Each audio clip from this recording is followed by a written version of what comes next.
할렐루야.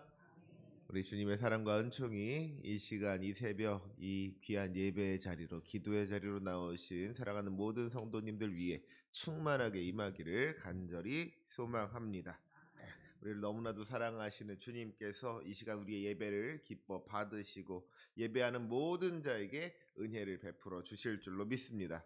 말씀을 깨닫는 지혜를 허락하여 주시고 기도의 응답을 허락하여 주시며 이 악한 세상 이기고 승리할 수 있도록 믿음을 더하여 주실 줄로 믿습니다.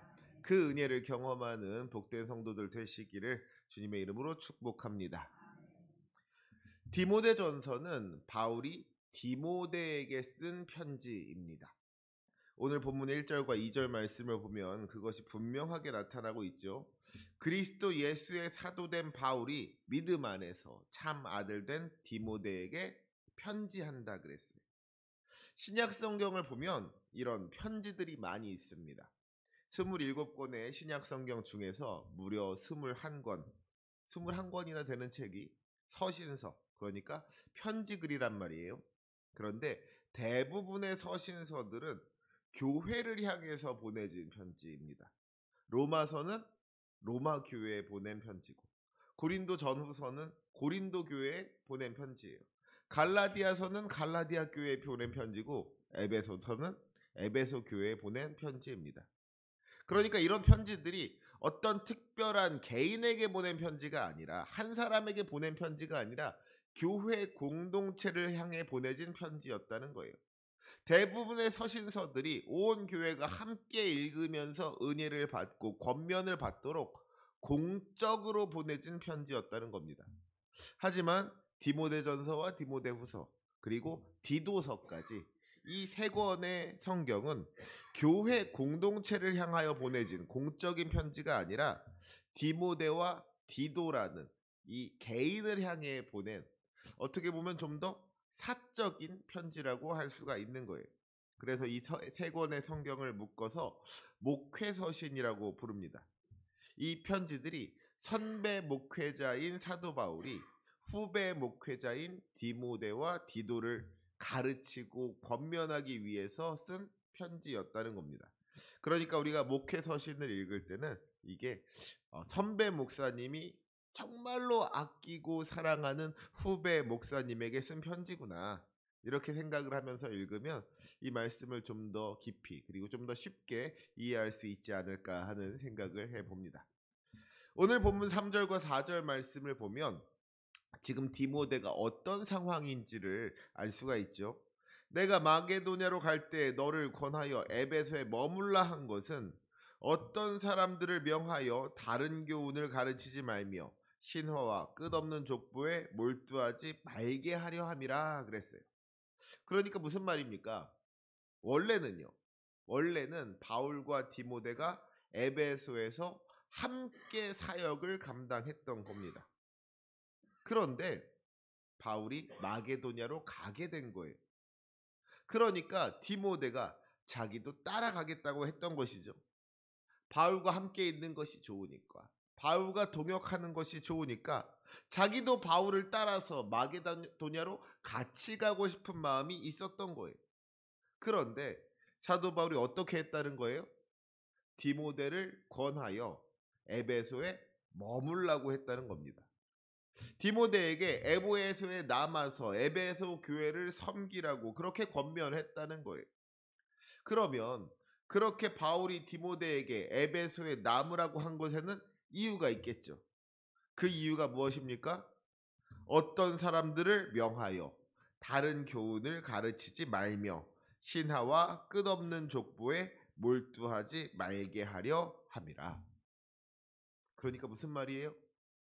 만약에 바울과 디모데가 다 에베소를 떠나가게 된다면 지금까지 바울과 디모데가 가르쳤던 우리 주 예수 그리스도의 십자가 복음이 아니라 엉뚱한 것, 다른 교훈을 가르치는 사람이 있을 수 있겠더라는 거예요.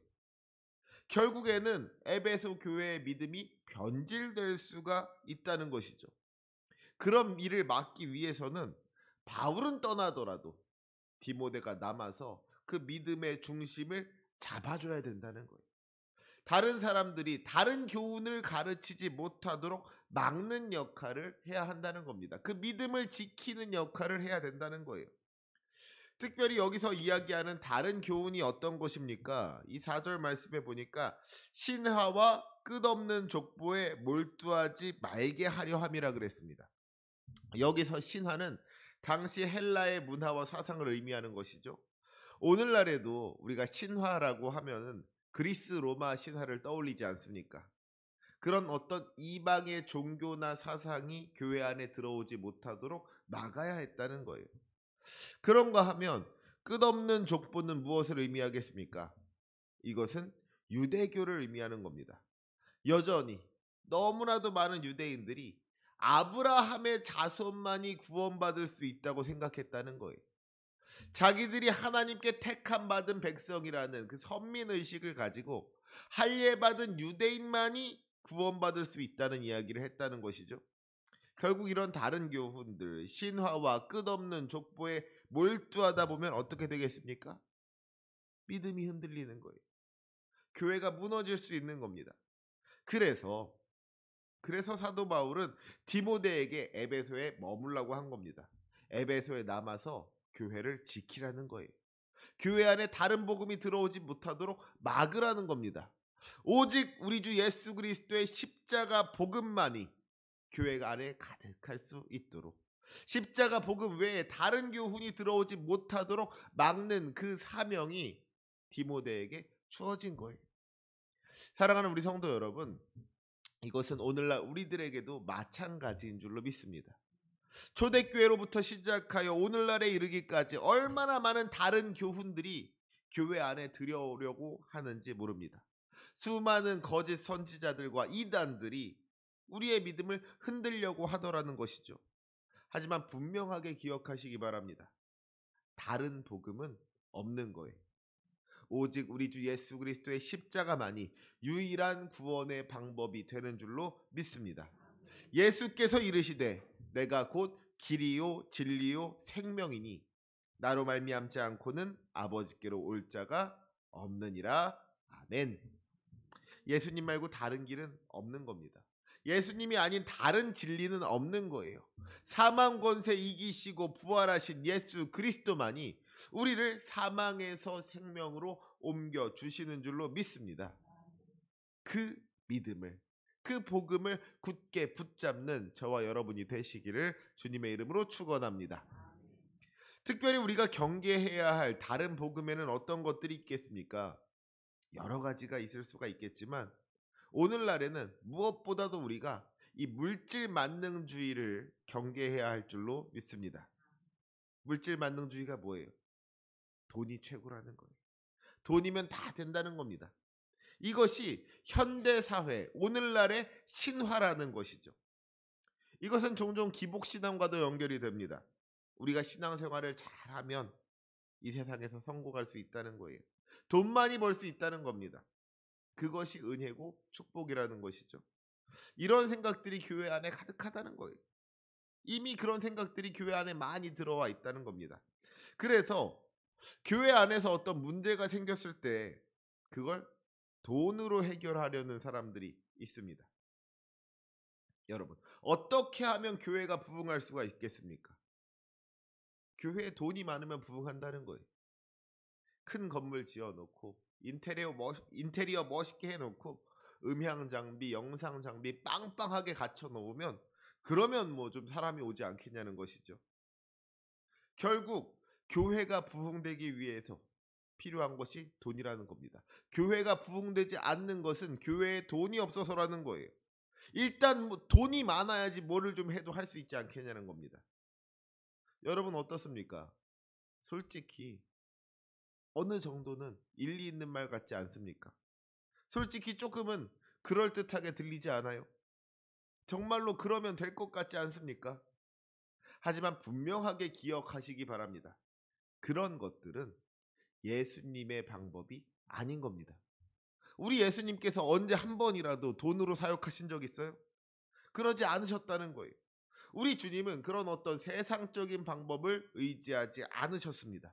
우리에게 정말로 필요한 것은, 우리가 정말로 붙잡아야 할 것은 돈이 아니라, 권력이 아니라 우리 주 예수 그리스도의 십자가인 줄로 믿습니다. 우리를 위하여 자기를 내어주신 십자가의 희생, 십자가의 사랑만이 우리에게 소망이 된다는 거예요. 바라기는 우리가 다른 교훈에 흔들리지 않기를 원합니다. 좋아 보일지라도, 그럴듯해 보일지라도 그런 다른 교훈에 눈 돌리지 마시기 바랍니다. 속지 마시기 바랍니다. 예수님만으로 충분한 거예요. 이 시간 예배한 우리 모두가 예수님께서 보여주신 십자가의 길로 나아가는 복된 인생 되시기를 주님의 이름으로 축복합니다. 다시 본문 4절로 돌아가면은요, 사도 바울이 디모데에게 다른 교훈을 경계하라는 말을 하면서 이런 것은 믿음 안에 있는 하나님의 경륜을 이룸보다 도리어 변론을 내는 것이라 하고 이야기하고 있는 것을 보게 됩니다. 여러분, 하나님의 경륜이 뭐예요? 하나님의 경륜, 말이 조금 어렵죠? 경륜이라는 말을 사전에서 찾아보니까 일정한 포부를 가지고 이를 조직적으로 계획함, 세상을 다스림 또는 그런 능력, 이런 뜻을 가지고 있더라고요. 그러니까 하나님의 경륜이라는 것은요, 이 세상을 다스리기 위한 하나님의 계획이라는 겁니다. 세상을 향한 하나님의 계획이 하나님의 경륜이더라는 거예요. 그런데 신화와 끝없는 족보에 몰두하는 것과 같이 우리가 다른 교훈에 신경을 쓰다 보면 그것이 우리 하나님의 계획, 하나님의 경륜을 막는다는 것이죠. 하나님의 뜻이 하늘에서 이루어진 것 같이 땅에서도 이루어져야 하는데 교회 안에 복음이 아닌 다른 교훈이 들어옴으로 말미암아 그 하나님의 뜻이 이루어지는 것을 막게 되더라는 거예요. 그러면서 이 다른 교훈들이 변론을 낸다 그랬습니다. 여러분, 변론이 뭐예요? 이번에도 사전을 찾아보니까 사리를 밝혀서 옳고 그름을 따지는 것이 변론이라고 했습니다. 그러니까 교회 안에 다른 교훈이 들어오고 나면은요, 그것 때문에 자꾸 옳고 그름을 따지는 일이 생긴다는 거예요. 내 말은 맞고 네 말은 틀리다고 그런 말다툼이 생기고 분열이 생기고 다툼이 생기고 그렇게 된다는 것이죠. 그러니까 여러분, 이 말을 뒤집어서 생각하면 어떻게 됩니까? 혹시라도 지금 우리 안에 분열이 있고 다툼이 있다면 그것이 다른 교훈 때문이지는 않은지 우리들의 모습을 돌아볼 줄 알아야 한다는 겁니다. 정말로 우리가 믿음 위에 바로 서 있다면, 정말로 우리가 예수 그리스도의 복음을 든든히 붙잡고 있다면 우리가 변론할 것이 없다는 거예요. 우리가 바른 교훈을 붙잡고 있다면 누가 맞고 누가 틀리는지를 따질 필요가 없다는 겁니다. 우리 주님은 화평케 하시는 주님이십니다. 물론 때로 우리 안에 생각이 조금 다를 수는 있겠죠. 어떻게 모두가 다 똑같겠어요. 하지만 우리가 복음을 붙잡고 있다면, 바른 교훈 위에 서 있다면 그 다른 것들이 분쟁으로 이루어지는 것이 아니라, 다툼으로 이어지는 것이 아니라 오히려 화합으로 이어지게 되는 겁니다. 모든 것이 합하여 선을 이루게 되는 거예요. 그런데 자꾸만 교회 안에 분열이 생기고 다툼이 생긴다면 정말로 우리가 복음 위에 바로 서 있는지, 혹시라도 우리 안에 다른 교훈이 들어와 있는 것은 아닌지 점검해 볼 필요가 있다는 거예요. 그러면 여러분, 어떻게 하면 우리 안에 다른 교훈이 들어오지 못하도록 할 수가 있겠습니까? 답은 간단한 겁니다. 우리가 바른 교훈을 붙잡으면 되는 거예요. 여러분, 우리가 이단에 빠지지 않기 위해서 그 이단 사상들을 열심히 공부할 필요가 있습니까? 신천지는 뭐라고 하고 구원파는 뭐라고 하는지, 여호와의 증인이 뭐라고 하는지, 통일교가 뭐라고 하는지 우리가 그걸 하나하나 막 공부하고 알아야 될 필요가 있어요? 그렇지 않은 거예요. 오히려 자꾸 그 사람들이 뭐라고 하는지를 듣다 보면, 그 이단 사상들을 공부하다 보면 그러다가 잘못하면 거기에 빠질 수도 있더라는 것이죠. 굳이 이단에 대해서 알지 못하더라도 우리 주 예수 그리스도의 십자가 복음을 분명하게 알기만 하면 이단에 빠지지 않는 겁니다. 그러니까 우리는 다른 교훈이 무엇인지, 다른 교훈이 뭐가 틀린지, 다른 교훈이 무슨 문제가 있는지 거기에 자꾸 집중할 필요가 하나도 없는 거예요. 그런 것보다도 옳은 교훈이 무엇인지, 진짜 우리 주 예수 그리스도의 복음이 무엇인지에 우리가 더욱 집중해야 할 줄로 믿습니다. 그런 의미에서 우리 5절 말씀 함께 읽도록 하겠습니다. 우리 5절 말씀 함께 읽겠습니다. 시작. 이 교훈의 목적은 청결한 마음과 선한 양심과 거짓이 없는 믿음에서 나오는 사랑이거늘. 아멘. 우리가 마땅히 가르쳐야 하는 이 올바른 교훈의 목적이 어디에 있느냐? 청결한 마음과 선한 양심과 거짓이 없는 믿음에서 나오는 사랑이라고 했습니다. 첫 번째로 우리는 복음을 통하여 청결한 마음을 가져야만 합니다. 우리 안에 더럽고 추악한 모든 죄악이 십자가, 보혈의 능력으로 그 은혜로 깨끗해져야 한다는 거예요. 거룩하고 정결한 주님의 백성이 되어야 한다는 것이죠. 둘째로 선한 양심을 가져야 합니다. 우리가 악을 행하지 않는 것으로 만족하지 아니하고 선을 행하는 데까지 나아가야 된다는 거예요. 나쁜 사람이 되지 않는 것으로 만족하지 않고 좋은 사람이 되어야 한다는 겁니다. 십자가 복음의 능력으로 선을 행하라는 거예요. 그러면 마지막 세 번째는 무엇입니까? 거짓이 없는 믿음에서 나오는 사랑이라고 했습니다. 우리 주님께서 우리에게 원하시는 것이 뭐예요? 주님께서 우리에게 명령하신 것이 무엇입니까? 하나님을 사랑하고 이웃을 사랑하라는 겁니다. 그것이 가장 큰 계명이라고 했어요. 그런데 이 사랑이 어떤 사랑이냐? 우리의 어떤 인간적인 믿음, 인간적인 마음에서 나오는 사랑이 아니라, 세상이 말하는 사랑이 아니라 믿음에서 나오는 사랑이라는 것이죠. 거짓이 없는 믿음이 우리를 참된 사랑으로 인도해 준다는 거예요. 주님께서 나를 사랑해 주셨기 때문에 나도 당신을 사랑하겠습니다. 주님께서 나를 용서하셨기 때문에 나도 당신을 용서하겠습니다. 주님께서 나를 받아주셨기 때문에 나도 당신을 받아주겠습니다. 우리 그 사랑의 근거가 믿음으로부터 나온다는 거예요. 거짓이 없는 믿음이 사랑을 낳는다는 겁니다. 바라기는 이 세 가지가 우리 가운데 가득할 수 있기를 소망합니다. 이 시간 예배하는 우리 모두가 예수 그리스도의 복음으로 말미암아 청결한 마음과 선한 양심과 거짓이 없는 믿음에서 나오는 사랑으로 충만하게 되기를 소망합니다.